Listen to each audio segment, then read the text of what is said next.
Hello everyone, Paul Elam here with another message from avoiceformen.com. Another Memorial Day has passed. Enough hot dogs and burgers and steaks were grilled in one day to feed the third world for a week. Potato salad and baked beans by the ton were chased with enough beer to give Oktoberfest a run for the money. And somewhere in the middle of all the eating and drinking and joy for an extra day off, there were surely some who paused for a moment to honor the fallen. As a veteran of the United States Army, I am not one of them. As a matter of fact, and I say this both as a man and a veteran, I grow increasingly disgusted with the false glory surrounding the disfigured remains of young men in caskets who are claimed to have made the ultimate sacrifice in defense of their nation. There may have been a time when that claim was true. The American Revolution, the War of 1812, perhaps even the Pacific Theater after Pearl Harbor. Perhaps. But the reality, if we are permitted to introduce such a concept on the heels of this occasion, is that generations have passed since any American has laid down his life defending freedom or homeland, if it ever happened at all. Our war dead are sacrificed not to high ideals, but to great lies, spun so expertly that parents will beam with pride at a folded flag in a glass box, at a cheap piece of metal and a strand of ribbon exchanged for their son's beating heart. It's a truth as ugly as war itself.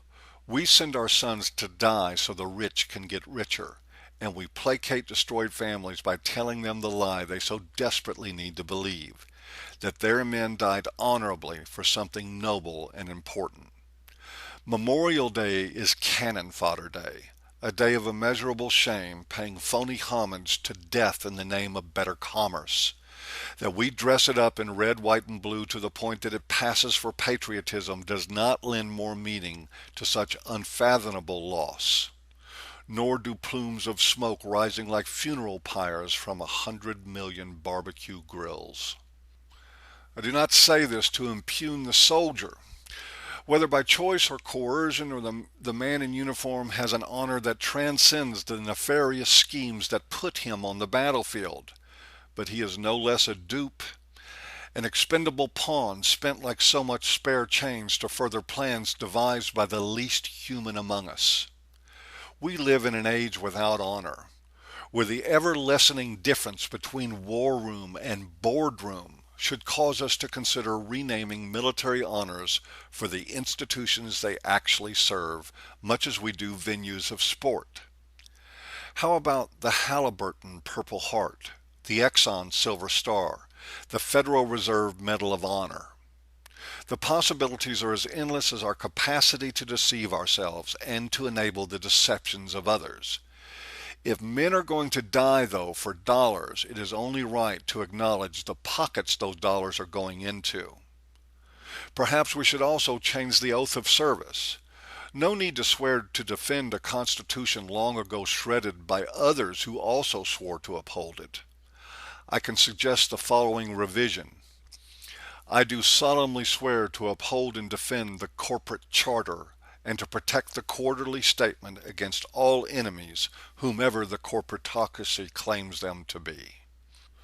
But of course we will do no such thing. The first casualty of modern warfare has always been the truth about why we're fighting.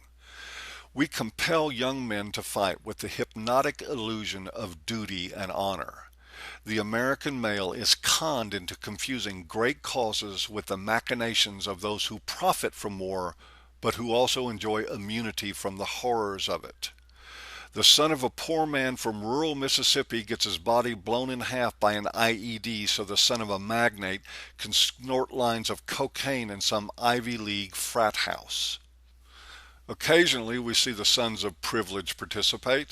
National Guard duty looks good on a political resume. And even some of life's more fortunate may actually believe the spin from the lips of their corporate gods. This rabbit hole runs pretty deep.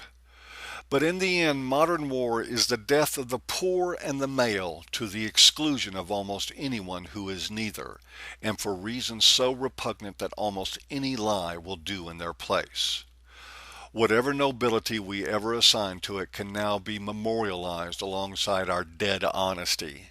and a million dead American boys.